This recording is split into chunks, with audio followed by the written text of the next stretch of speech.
Dear students, good morning. आज मैं आपको लीनियर प्रोग्रामिंग में कुछ विशेष प्रकार की समस्याओं के बारे में बताना चाहता हूं, जिसका नाम है डिजनरेसी प्रॉब्लम्स। अपभ्रष्टता अर्थात डिजनरेसी, इसको हम कैसे समझें, ये महत्वपूर्ण है। और उसके बाद इस समस्या का निदान कैसे करें, ये अपने को आज के लेक्चर में समझना है। यदि किसी रेखीय कार्यक्रम में दो छोटे धनात्मक अनुपात समान आ जाएं, तब कौन सी पंक्ति को मूल पंक्ति माना जाए, अर्थात एक से अधिक कार्यक्रम चरों का मान एक साथ शून्य हो जाए, तो ऐसी स्थिति अपभ्रष्टता अर्थात डिजनरेसी के नाम से जानी जाती है। डियर स्टूडेंट्स, आप जब सिंप्लेक्स विधि से कोई भी सवाल सोल्व करें, चाहे मैक्सिमाइजेशन का हो चाहे वह मिनिमाइजेशन का, आपने पढ़ा है कि हम शुद्ध मूल्यांकन पंक्ति देखते हैं और शुद्ध मूल्यांकन पंक्ति के आधार पर हम सबसे पहले की कॉलम बनाते हैं। की कॉलम बनाने के पश्चात आप रेशियो निकालते हैं, ठीक है। तो जो रेशियो निकालते हैं उस कॉलम में सबसे छोटा धनात्मक अनुपात जो होता है, हम उस रो को की रो कहते हैं, मूल पंक्ति कहते हैं। तो अगर ऐसी स्थिति आपके सामने आ जाए कि जो अनुपात आप निकालें और दो अनुपात समान आ जाएं, तो आपके सामने एक बहुत बड़ी समस्या ये आएगी कि हम कौन सी पंक्ति को मूल पंक्ति माने। तो ऐसी स्थिति में समान अनुपात वाली पंक्तियों के अप्रयुक्त चरों के गुणांक बाएं से दाएं लिखेंगे तथा उनमें मूल स्तंभ के संबंधित अंक का भाग देंगे। अब जो अनुपात प्राप्त होंगे उनमें बाएं से दाएं जो अनुपात सबसे छोटा होगा उस पंक्ति को मूल पंक्ति कहा जाएगा, और अन्य सभी गणनाएं पूर्वानुसार जैसे हम करते आए हैं वैसे ही करेंगे। तो इसको समझिए आप। मान लीजिए हमारे पास दो रो ऐसी हैं जिनमें हमारा अनुपात समान आ गया, तो कौन सी रो हम चुने, ये अपने मनमाने तरीके से चयन नहीं करना है। इसके लिए जो रूल फॉलो करना है वो रूल हमें डिजनरेसी रूल्स के अनुसार करना है।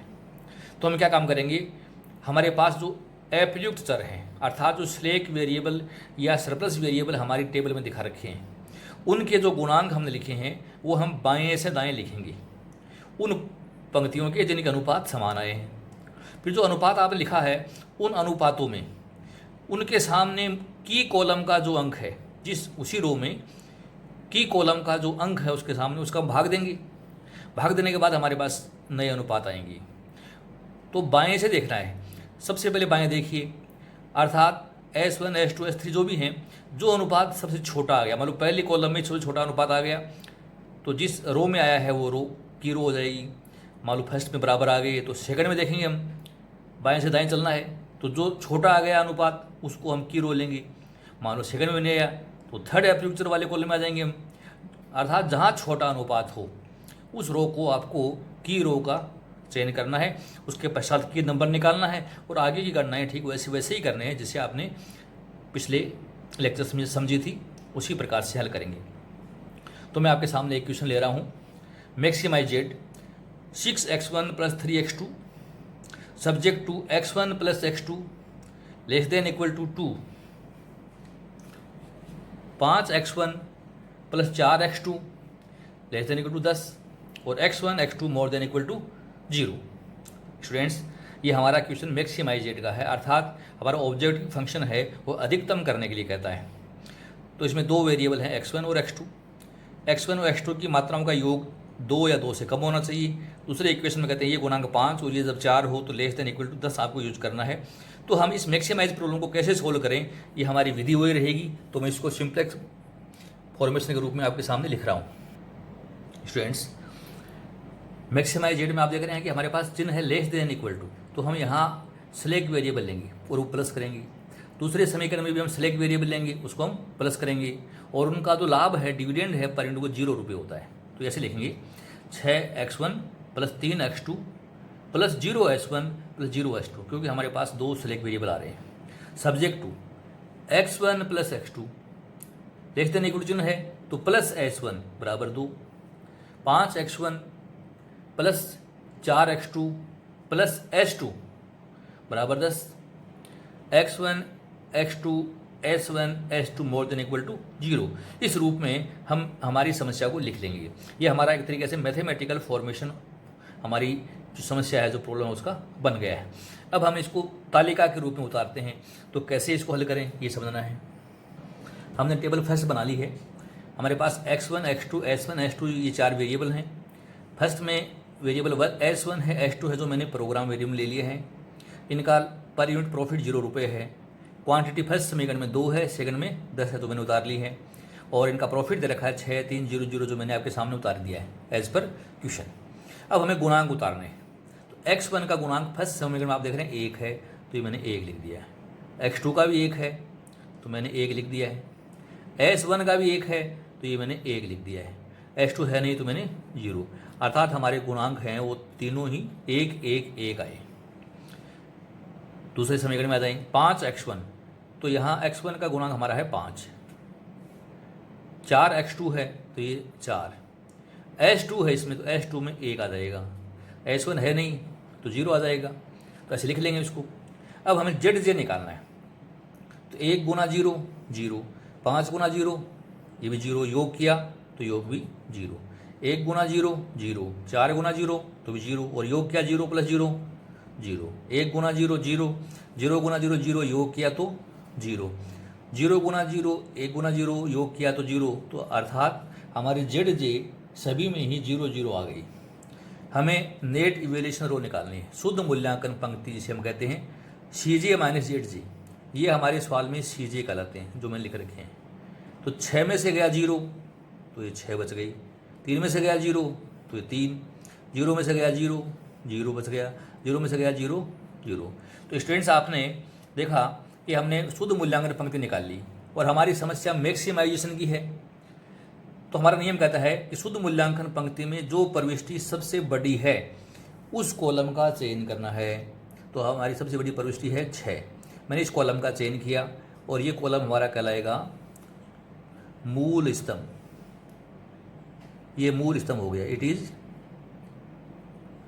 की कॉलम। ये हमारा की कॉलम हो गया। अब हमें रेशियो निकालना है। रेशियो निकालेंगे तो निकालने का तरीका quantity divide by element of की कॉलम। तो 2/1 मैंने यहाँ लिखा 2/1, तो ये 2 आया। मतलब कैसे लिखा मैंने 2/1, 2 हो गया। 10 में 5 का भाग दिया मैंने, 10/5, तो ये भी कितना आया 2 आया। इसमें थर्ड रो कोई है नहीं, तो हमारे पास 2 अनुपात हैं, दोनों ही अनुपात बराबर आ गई।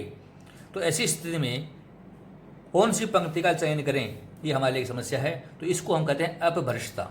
ये डिजनरेसी है, अर्थात दोनों में से किस पंक्ति को हम हटाएं, ये एक बड़ी समस्या है। तो इसको हटाने के लिए जो मैंने नियम बताए उनको फॉलो करना है। सो डियर स्टूडेंट्स, हमारे पास दोनों रो में 2 वेरिएबल हैं, s1 और s2। ये हमारे अप्रयुक्त चर हैं। तो मैं यहाँ लिख रहा हूँ बाएं से दाएं। फिर मैंने s1 लिखा, और उसके आगे मैंने लिखा s2। अब s1 का गुणांक पहली पंक्ति में आप देख रहे हैं कि 1 है, और दूसरी में 0 है, तो ये 0 लिख दिया। ठीक ऐसे ही मैं दोबारा लिख रहा हूँ, s1 का गुणांक दूसरी पंक्ति में ये 0 है, और s2 में यहाँ पर 1 है। अर्थात ये फर्स्ट रो का था और ये सेकंड रो, अर्थात जिन दोनों रो में हमारा अनुपात समान है उनके गुणांक उतार दिए मैंने, 1 0 0 और 1। अब हमें स्टूडेंट्स क्या काम करना है कि प्रत्येक पंक्ति के मूल अंक स्तंभ का अंक देखिए। तो प्रथम पंक्ति में मूल स्तंभ का अंक 1 है, तो हम 1 है तो 1 में 1 का भाग देंगे, 1/1, और 0 में भी हम 1 का भाग देंगे। यहाँ पर आप देख रहे हैं मूल स्तंभ में अंक क्या है 5, तो इसमें हम 5 का भाग देंगे, यहाँ भी हम 5 का भाग देंगे। इस प्रकार से हमने भाग दे लिया। अब हमें देखना है कि अनुपात क्या है। 1/1 का मतलब होता है 1, और 0/1 का मतलब 0, 0/5 का मतलब 0, और 1/5 का मतलब होता है 1/5। ये अनुपात हमने निकाल लिए। ये अनुपात आपके सामने है, जैसे मैंने इसको इस तरीके से रेखांकित कर रहा हूँ। अब भ्रष्टता का नियम मैंने आपको बताया कि हमें क्या काम करना है, उसको समझिए। मेरा नियम था ऐसी स्थिति में समान अनुपात वाली पंक्तियों के अप्रयुक्त चरों के गुणांक बाएं से दाएं लिखेंगे, तो उनमें मूल स्तंभ के संबंधित अंक का भाग देंगे। अब जो अनुपात प्राप्त होंगे उनमें बाएं से दाएं जो अनुपात सबसे छोटा होगा, सबसे छोटा, उस पंक्ति को मूल पंक्ति कहेंगे। तो हमारा सबसे छोटा अनुपात आप देख रहे हैं कि ये 1 है, ये 0। बाएं से दाएं देखेंगे तो बाएं से मिल गया अपने को, तो ये हमने चयन कर लिया। ये कौन सा है, ये सेकंड रो में है, it is our first row और it is our second row. तो सेकंड रो को आपको मूल पंक्ति मानना है, अर्थात ये जो रो है इसका अनुपात से छोटा है तो ये हमारी मूल पंक्ति बन गई है। तो ये स्टूडेंट्स, मैंने इस मूल पंक्ति को इस प्रकार से रेखांकित कर दिया है ताकि समझने में आसानी रहे, और ये हमारा मूल अंक हो गया है। हम नई तालिका बनाएंगे, टेबल नंबर 2। नई तालिका में S2 अब आउट गोइंग वेरिएबल है, उसकी जगह x1 आएगा, तो S2 की जगह मैं लिख रहा हूँ x1। S1 as it is अपनी जगह है, इसमें कोई चेंज नहीं है। इस S1 का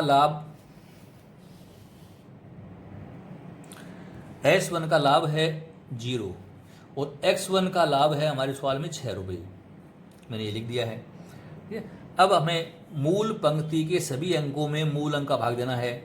तो मूल पंक्ति में हमारे पास 10 था, 10 में 5 का भाग दिया, 2 5 में 5 का दिया, 1 4 में 5 का भाग दिया, 4/5, 0 में 5 का भाग दिया, 0 1 में 5 का भाग दिया, 1/5। तो इस तरीके से हमने ये संख्याएं छांट ली। मैंने आपको बताया कि मूल स्तंभ के अन्य सभी अंक 0 हो जाएंगे, तो ये मूल स्तंभ था, ये 0 हो गया और ये भी 0 हो गया। स्टूडेंट्स, मैंने आपको यही बताया था कि अगर आपकी मूल पंक्ति में कोई अंक 0 है तो उसके ऊपर नीचे के अंक भी 0 जैसे हैं वैसे रहेंगे, उसमें कोई चेंज नहीं आएगा। तो S1 में यहाँ 0 था हमारी तालिका में, तो S1 के ऊपर यहाँ 1 लिखा हुआ, तो मैंने ये 1 लिख दिया, और मैंने यहाँ नीचे 0 Z तो हम ज्ञात करेंगे, ये मैंने खाली छोड़ दिया। तो ये संख्या हो गई। हम ये भी देख रहे हैं कि हमारे मूल स्तंभ में कोई 0 है नहीं। अब बाकी बची हुई संख्याएं हमारे सूत्र से ज्ञात करेंगे। बाकी बचे हुए हमारा सूत्र है old element minus corresponding number of की row into corresponding number of की कॉलम डिवाइडेड बाई की नंबर। इस सूत्र से हम हमारी गणनाएं कर लेंगे। हमारे पास क्वांटिटी में लिखा हुआ है पुरानी तालिका में 2, इसकी जगह क्या आएगा देखिए, 2 माइनस पंक्ति में 10 है, कॉलम में 1 है, 10 गुणा 1 और बटा मूल अंक है 5। तो ये हमें सोल्व करना है।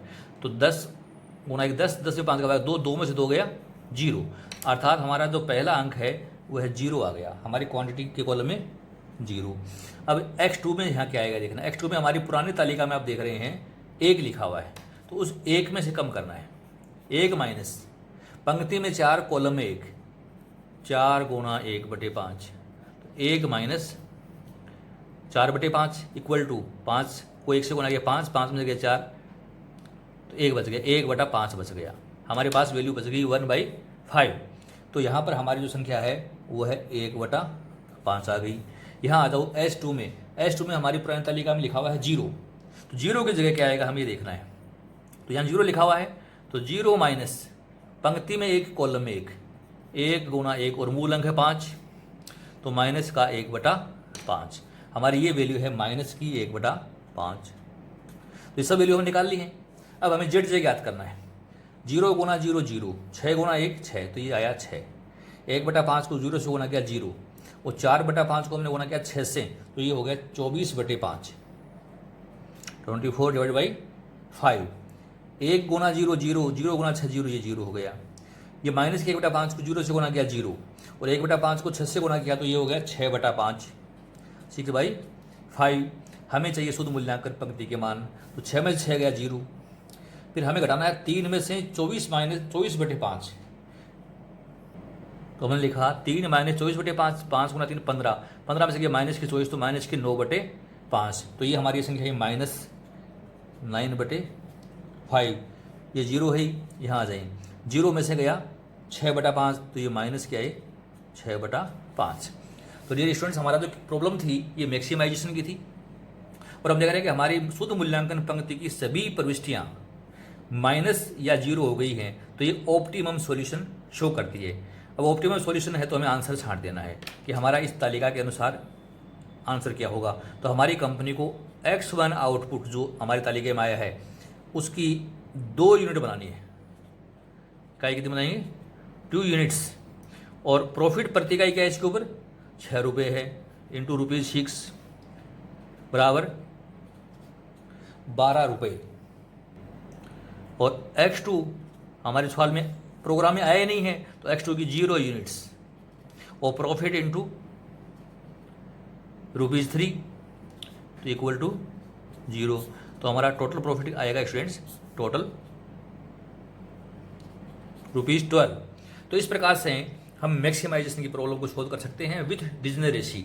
तो ये जो प्रॉब्लम थी ये हमारी अपभ्रष्टता की थी, और आपने इसमें देखा कि अगर दो अनुपात समान आ जाएं तो हमें एब्सोल्यूट जो चर हैं उनको बाईं से दाईं तरफ लिखना है और उनके अंकों में मूल स्तंभ के अंक का भाग देना है। अब जो अनुपात छोटा आएगा बाएं से दाएं, हम उस पंक्ति को मूल पंक्ति कहेंगे। शेष गणनाएं हमारी यथानुसार होती रहेंगी। तो इस तरीके से हमें अब भ्रष्टता हल करनी है। आपने ये लेक्चर ध्यान से सुना, अब भ्रष्टता आपको समझ में आई होगी। आपको ये लेक्चर अगर समझ में आया तो इसको आप लाइक व सब्सक्राइब कीजिए, अपने साथियों के साथ शेयर कीजिए। आपने बहुत ध्यान से सुना। Thank you so much.